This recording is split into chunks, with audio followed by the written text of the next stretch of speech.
Okay. 32 billion for 2028 para sa pagpa-party-party ni Kuting. Ano po ba ang mahalagang dapat pinagtututukan ng gobyerno? 32 billion pesos po yan. 32 billion na inilalagay ng mga bangag sa proyektong yan na mas marami pa sanang mabibigyan ng tamang kalinga sa ating mga kababayan, katulad ng pinangako ni Bangag Jr. na magtatayo sila ng specialty hospitals. That was, nung pag-upo pa lang niya. Last year, nagbigay siya ng, naglaan ang gobyernong Bangag ng 11.2 billion pesos para sa mga specialty hospitals. Ano yung mga specialty hospitals na sinasabi niya? Magtatayo ng mga kidney hospital, heart centers, kung ano-ano pang mga hospitals na itatayo sa iba't ibang probinsya, Region 1, 2, 3, 4, 5, 6, 7, 8, hanggang sa hindi na daw po kayo pumunta sa Maynila para mamasahe kayo, 'di ba? Dahil ang mga taga-probinsya wala naman kayong bahay sa Maynila, yung iba nga natutulog na lang diyan sa mga gilid ng hospital, 'di ba? Tama ba ako?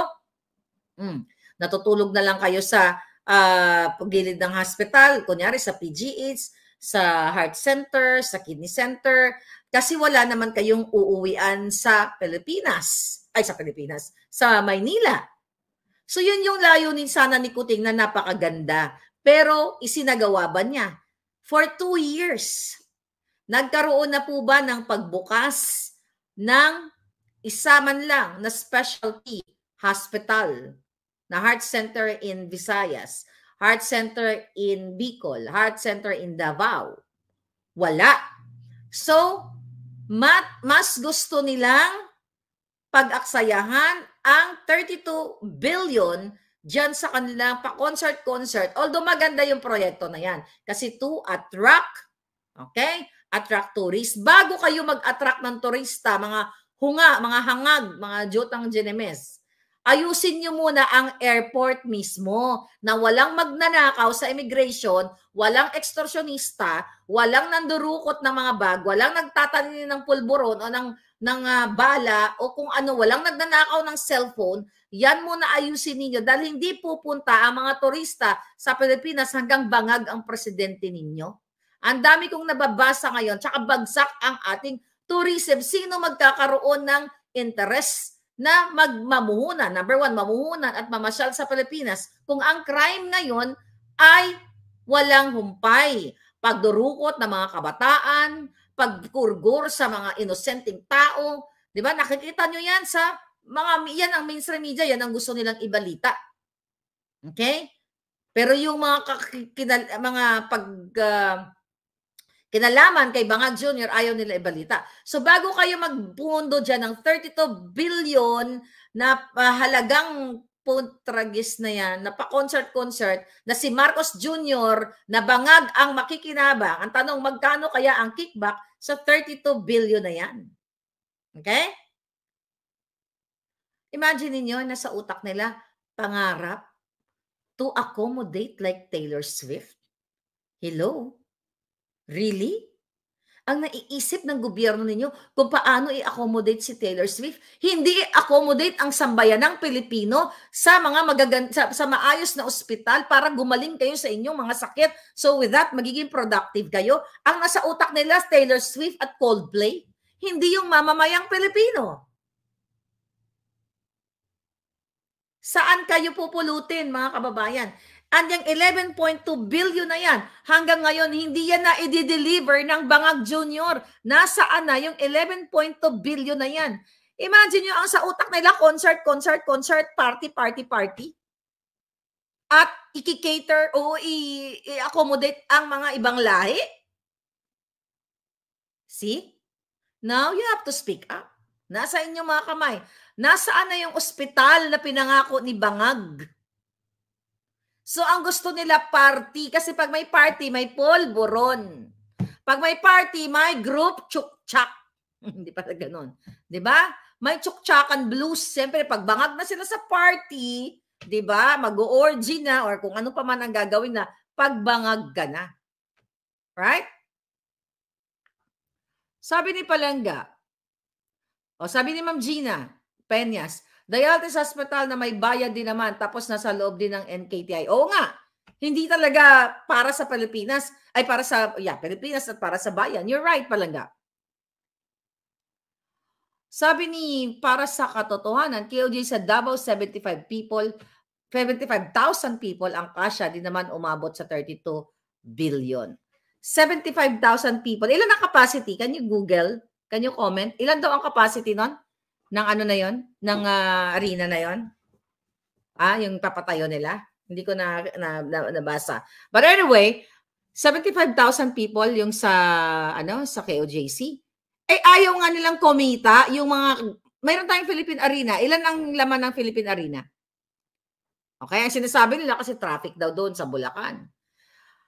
Kahit na magtayo kayo sa Clark, kung ayaw nyong ayusin ang pagpapatakbo ng batas trapiko sa Pilipinas, hindi matatanggal ang traffic. Kung lahat sisingit, ganyan. Tapos pag nahuli, babayaran na lang yung police, mga tiwaling police o traffic enforcer. Hindi mangyayari yung sinasabi nyong hindi magkaroon ng traffic na bonggang-bongga sa Pilipinas kung hanggang ngayon ay bulok ang sistema. Sabi ni Duquesa, basic needs muna unahin. Exactly, di ba? Unahin mo muna, Marcos Jr., Clark, tourism. Well, ano pa expect nyo bangag nga eh? Hindi nga kayo uunahin eh. 55,000? 55,000 daw yung Philippine Arena. Wala namang pupuntang 55,000. Hindi pupunta ang mga turista sa Pilipinas. I'm telling you. Dahil bulok ang sistema ng gobyernong bangag. Ito nga lang, sinasabi niyang nag-pledge yung ibang lahi napunta ba sa Pilipinas? Philippine Arena is 55,000 capacity. Di ba? Walang pupunta na mga bata. Kasi sino ba yung mga concert goers? Taylor Swift na yan. Okay? Mga bata. Hindi papayagan ng kanilang mga magulang na pumunta ang kanilang mga anak at young age sa Pilipinas hanggat nakikita nilang bangag ang nagpapatakbo. Hanggang nakikita nilang mataas ang rate ng mga gurguran.